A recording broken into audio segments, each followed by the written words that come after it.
जी दोस्तों welcome back करते हैं YouTube channel Ali kitchen club. दोस्तों की हाल चाल ठीक ठाक हो, फिट हो तो सीधा ठीक नजर बनाऊंगी। आज दोस्तों आज सामान भाई की छत का इब्तिदा था। आज हम आए हुए हैं दोस्तों, नबील भाई हमारे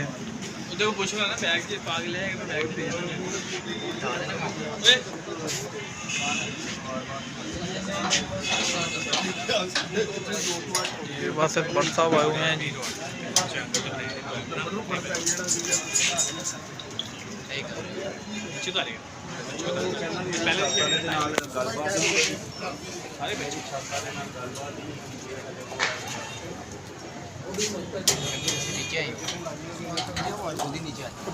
उमर खोखर ने लाइया सी। ठीक है मोहम्मद अली वीर मेहरबानी ना बना यार ए गल्ला ना सबके ऊपर बने ऊपर गल्ला नहीं आदियां विच गल्ला ना सारे फन फन कट दे जी। छाड़ दे कुछ जमा माइनस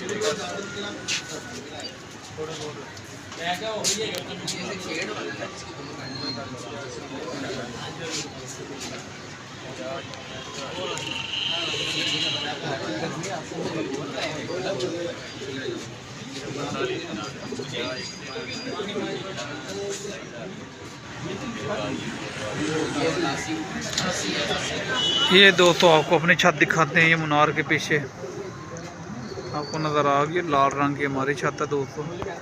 कलर ख़त्म हो गया छत का, भी नया करेंगे फिर मज़ा आएगा।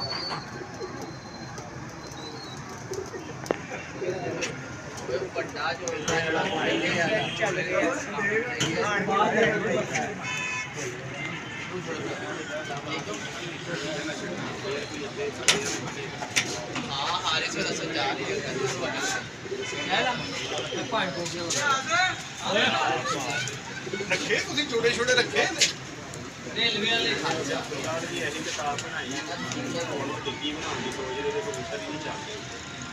यार साथ ही है वो तार वाली तार वाली लाई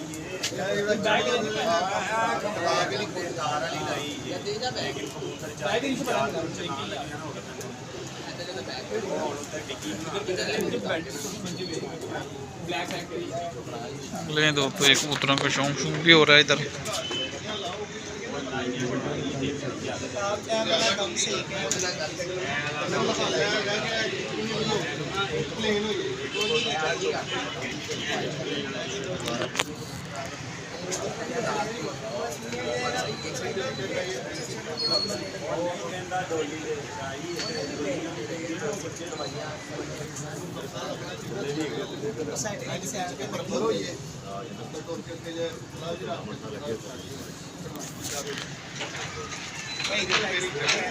इधर वाली साइड पे नहीं रखे हैं।